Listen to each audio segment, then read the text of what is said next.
Hello, everyone, and thank you for joining us tonight for this Wednesday's Wellness Wednesday webinar. My name is Joan Bear, and I am the Executive Director of the Lakes Area Community Coalition. And I am happy to welcome you here on behalf of the Coalition and the Walled Lake Consolidated School District Parenting Fair Committee. We've been working on these series of webinars, hopefully to build wellness, academic, emotional, and physical wellness for yourself, for your kids, your family, and to build a healthy, vibrant, drug-free community. So we're excited about that. Thank you for joining us tonight. This is going to be a live webinar for about 30 minutes. And if you look at the bottom of your screen, you will see a Q&A bubble. If you had any comments or thoughts or questions tonight during our presentation, please don't hesitate to put those in the Q&A bubble, and we will talk about those at the end of our session. Our presenter tonight is Kaitlin Ridgway, and Kaitlin is a music therapist. Really excited to welcome her tonight. Kaitlin, thank you so much for being here. And I'm excited to also let our audience know that in addition to being an awesome music therapist, you're also a proud alumni of Western Michigan University Broncos, as am I. Go Broncos. Thanks, Joan. And thank you all for having me. I'm so honored to be able to have this platform to talk a little bit more about what music therapy is and kind of give some suggestions on how music can be a useful tool with your kids at home. So I wanted to first start off by just kind of talking about what music therapy is. This is a pretty heavy definition of music therapy. So it's music therapy is the clinical and evidence-based use of music interventions to accomplish individualized goals within a therapeutic relationship by a credentialed professional who has completed an approved music therapy program. So that's a lot. That's our American Music Therapy Association definition. But I think the key words is that it's clinical and evidence-based, and that I'm a credentialed professional doing the work, and we're working on non-musical goals, but utilizing music to kind of accomplish those. So how do I become an MTBC, which are the letters behind my name? It means Music Therapist Board Certified. First, you need to complete an approved music therapy program.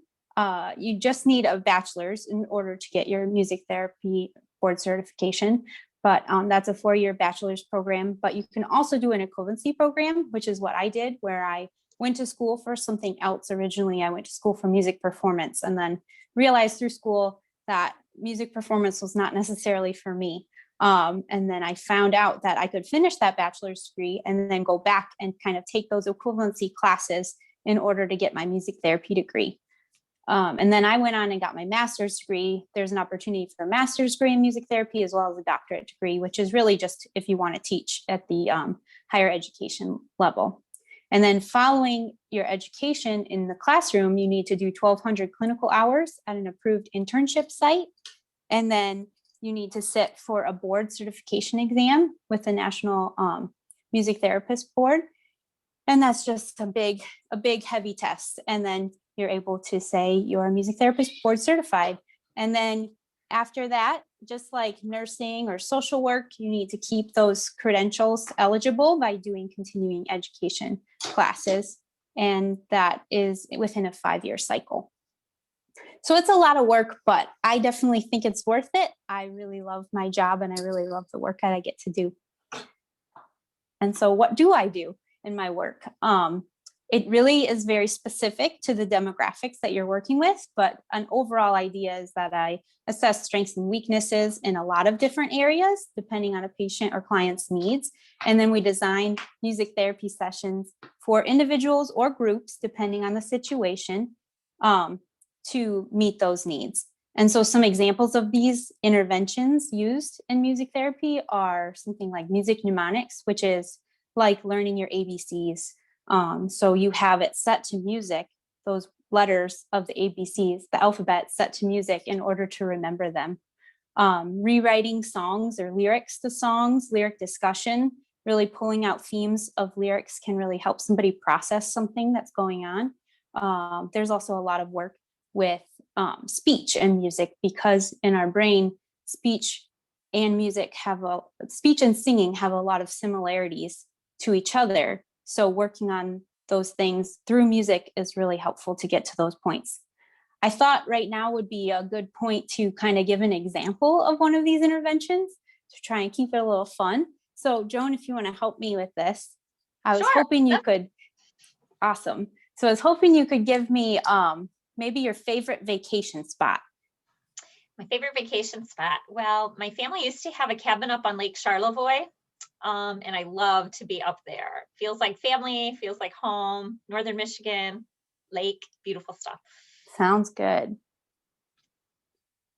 Would you say it's like your home away from home? Oh yeah, that feels nice. Yep, home away from home.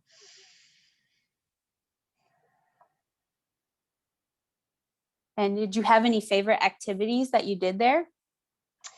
We would go swimming and water skiing, campfires. We would always have a campfire at night, laying in the hammock. These are all great memories of vacations on Lake Charlevoix. I love that. So you go swimming, you said you did water skiing and campfires. Yeah. That sounds good. What would be like a color maybe or the time of year that you would go up there? Was there any kind of like colors of the sky that would be very familiar? Yeah, in the summer, the sky was so blue, always blue. Blue sky, blue water. Blue is definitely what I would associate it with. Sounds good.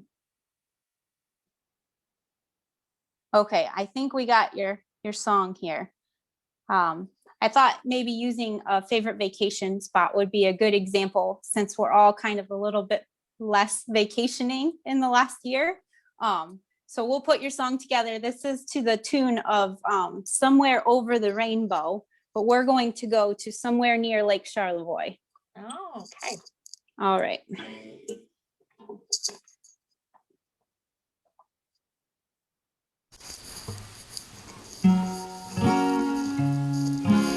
Somewhere near Lake Charlevoix, where there's family, it's my home away from home, swimming all the time. Somewhere near Lake Charlevoix, the skies and waters are blue, and the campfires that you dream of, all of your wishes come true. Thanks for your help with that, Joan. So it's kind of an idea of some of the things that we're able to do, and rewriting a song like that can give a client a lot of autonomy and being able to make those choices and really hear their words put into a song. So it can be really meaningful in a lot of different populations and demographics. Yeah. And I think it's also good to note that music therapists participate in an interdisciplinary treatment planning team. So like, for example, in like a medical setting, that would be more with like doctors, nurses, social workers, chaplains. And then in the school setting, that's with their different teachers in the different disciplines, as well as a social worker and counselors. So where can a music therapist work? Pretty much all over. There's a lot of different places. I work in hospice care, but I think that I would say these are all fairly common to each other. I don't think that one area is more popular than another.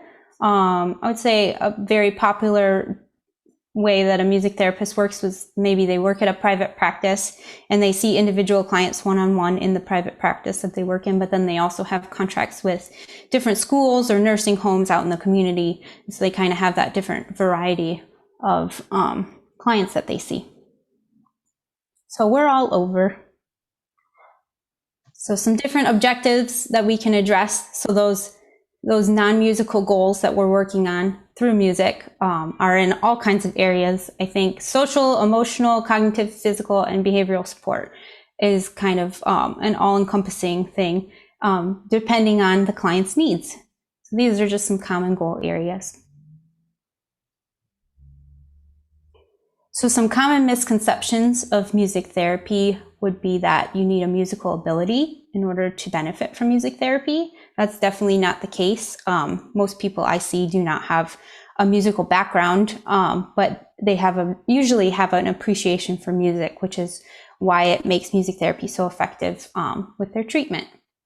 Another misconception is that certain types of music are more therapeutic than others. I think that this is something that we all think depending on maybe what our preferences are, but clients' preferred music is definitely the most beneficial to them. It has the greatest impact on working on their goals because it's individualized and it's just motivating to them and what they enjoy. Another misconception that's pretty common is music therapists and music educators are the same. We can often work together in the school setting, but in different capacities, and we have very different backgrounds in our training through school. Music educators teach those music skills and the musicality of things, whereas the music therapist is using music to work on non-musical goals. So I thought this was a good example to throw in. A client for a music therapist, a client may be learning piano during music therapy as an added benefit, but their goal is like to increase gross motor skills, like utilizing a finger that's kind of weaker than the rest of them. So why music therapy is so effective, I think these are some strongest arguments that I've found through that evidence-based research. It's motivating, non-invasive, and safe. It provides opportunities for communication of feelings, needs, and desires. Music is such a social practice in our everyday lives, and it can enhance emotional responses, especially in learning. It's associated with memories. So a lot of times we have different memories attached to different songs. So when we hear that song on the radio, it makes us think of a certain time or a certain person. And that can be really beneficial in music therapy to kind of build off of that. I utilize that kind of quality of music to work on my patients with dementia, and bringing back those memories can kind of open up a lot of doors for conversation and communication that normally isn't there throughout the day. And it's predictable, structured, and organized. So it makes it really good to kind of set goals within that format as well. So I really wanted to dive into some ways that you can use music with your child at home, because Joan had mentioned to me previously when we were talking that there was a survey that went out that music listening is the #1 way that all of the kids in the school system deal with stress. And so I think that's a really important statistic that we can kind of build on and find some creative ways to utilize music. It's always great.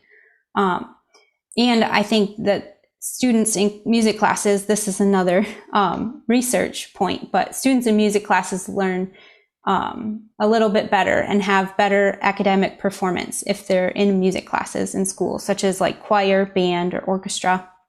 And so if we can really focus on some more music at home and different music incorporated with other activities, I think it could really boost that as well. Music and movement is always a great activity to dive into with our kids, whether it's to doing exercise or just other activities. Dancing and music go hand in hand. But I know even the more we're home, being outside and doing different activities, but being able to listen to music with that could be a really motivating way to kind of do more movement as well. Some music activity ideas that I've used in different settings before. I've worked in a private practice as well as I taught an after-school music group while I was in college at Western. And a really fun one we used to do was scribble drawing. So you take a drum, and I'll give a little example of this. So you take a drum, and it can be like a group of kids or you and your kid, and one person plays the drum and the other person is coloring. And so it can just be a pen or a pencil on paper, and it's not necessarily about drawing something specific. It's more of that scribbling. So it's more of like a motion and a movement than it is about drawing a picture. But one person plays the drum, and if you're drumming fast, then you scribble really fast. And if you're drumming slow or making a different noise on the drum, and then you're scribbling slower. And then you can take turns. And so if you have a group of kids, a lot of times it's really fun to give them all a chance to be the leader in that activity, and then also experience it as well. And then another fun way that we always kept it a little more creative is we would do that originally with our dominant hand, and then at some point we would swap and use your non-dominant hand to do the drawing and make it a little more challenging, but it was also pretty fun. And like I said, it's not about making a specific drawing. It was more about moving to that sound and music. My apologies, that's my dog. Another thing is nature sounds, especially as it's getting warmer outside. Going outside and hearing some different sounds of nature and kind of making some music out of found objects out in nature could be really fun. Or you could get creative, record some different sounds out there. I have some resources on the next page I'll share in a minute, but there's some stuff about kind of doing some more electronic music and ways to kind of utilize our technology to work on some music as well. Make your own instruments. I also have a resource page on the next slide of a lot of different DIY instruments to make at home, with just a lot of normal things you'd find in your home, or really cheap, affordable things, and you can make a nice instrument. It could also be a good activity because you spend that time working on the activity and putting the instrument together, and then you can utilize it for, say, one of these music games. I also put a list of some movement games to music on the next slide as well. And then another thing I wanted to touch on was just music listening playlists. I think this is a really great resource that we have with technology these days, is all the different music listening apps, applications, and things that are available online. Some are free, some cost a little bit more money, like Spotify is free, YouTube is free. It comes with ads if it's free, but it still has billions of music videos.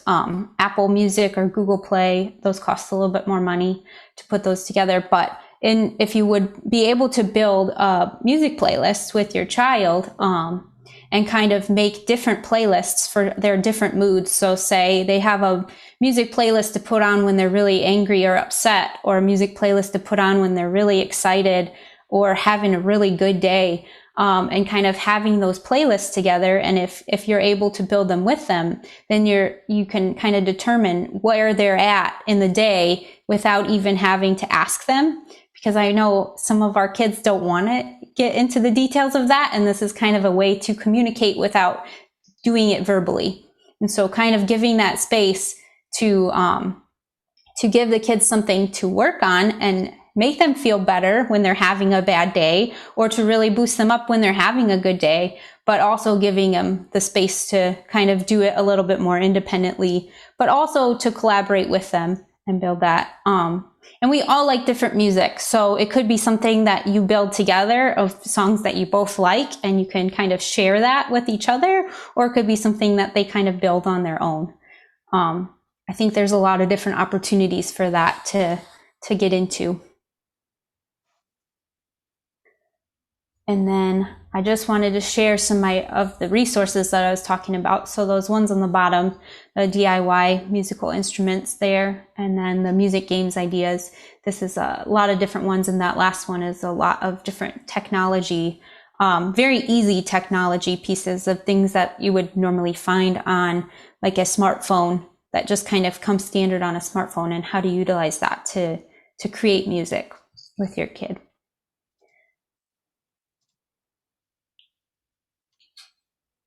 That's all I had, Joan. Do you have any questions for me? Kaitlin, there's so many great resources here. Thank you so much for putting together these lists, these ideas, these resources, and we'll make sure to put them on the Wellness Wednesday webpage on the Coalition website, which is where all of our stuff lives. So, and maybe your presentation you can get me to, so we can make sure that other folks can share and use these links. That's amazing. Absolutely. You know, I was a former musician, and I'm still a musician. You're never a former musician, right? You're always a musician. And, you know, music is so important to me, but I know that a lot of parents, adults my age, sometimes find it challenging to talk to their kid about music. There are so many value statements and value and judgments that adults sometimes put on music that kids are listening to, or kids put on music that their parents are listening to. So what are some ideas or tips you might have for helping parents and kids communicate about music that's important to them, or share music that's important to them, without putting too many value statements or judgments on each other's music? Sure, absolutely. I think kind of building those playlists could be a great place to start. So kind of having your own individual playlist, whether it's your child has one or you have one, and then maybe finding a time or an opportunity where you're doing something where you could swap, and you're not necessarily listening to it together, but just kind of taking it in, and maybe finding a conversation point or something, not necessarily talking about it as if they liked it or not, but maybe kind of coming up with a theme to talk about within that playlist, or making a playlist based on a theme. I think that could be good too. Oh, that's a creative idea. I think that's a great way. And I think that there's a lot that parents can learn from their kids. And it puts kids in sort of the leader or teacher mode, and allows them to really share, here's how Spotify works, mom. Here's how the playlist works. Here's my things. Can you figure it out? And I think that allows parents and kids to have sort of an equal footing, which is always a good thing if you're trying to really help your child and support your child in a meaningful way.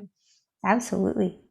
In terms of learning a musical instrument, I appreciate that you mentioned some of the things that that are not true. And if you don't play an instrument or sing or don't have a musical skill, you can still benefit from music therapy and by using music in therapeutic ways. I think that's an important thing. What are some benefits that kids get though from learning an instrument or studying singing? What would, if a parent was considering doing, moving into lessons or class music with a child, what are some things you would encourage them? Why are some reasons you would encourage them? Yeah, like my big point I noted is that academic performance is found to be a lot better in kids who are in music programs in school. But I think it also is another avenue to make new friends and communicate with others. When I was in high school, I was part of a community orchestra.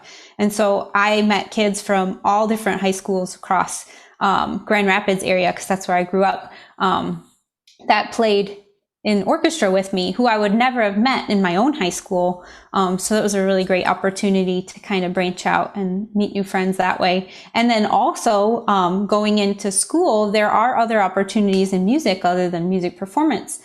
So that is an avenue in university or higher education, but also music education, music therapy, music recording, and with the technology and how useful and necessary technology is in our everyday lives, those types of jobs are becoming more and more common as well. Yeah. Wow. So some social benefits, potential career pathways. That's great. Yeah. So wonderful. Well, Kaitlin, I'm so thankful for your time with us tonight. Thank you for all of your insights and your ideas. I think that music therapy is something that all kids can benefit from. And I love how we have some ideas to take home and use with our own families tonight. Thank you. Of course. Thanks for having me. You are very welcome. And as always, thanks to everyone who joined us tonight. And I want to remind everyone to please check over on our Wellness Wednesdays webpage, and you'll see our challenge for the month. This month is Random Acts of Kindness. So if your family has not yet finished your Random Acts of Kindness challenge, step it up. We have all those applications, all those forms are due by next Tuesday, and we really have some great prizes to give away. So we hope to see your family's Random Acts of Kindness entry by Tuesday. So again, thank you so much to the Walled Lake Schools tech team, to the Parenting Fair Committee, and on behalf of the coalition, I want to thank you all for joining us tonight for our Wellness Wednesdays. Thank you again, Kaitlin, and everyone have a great night.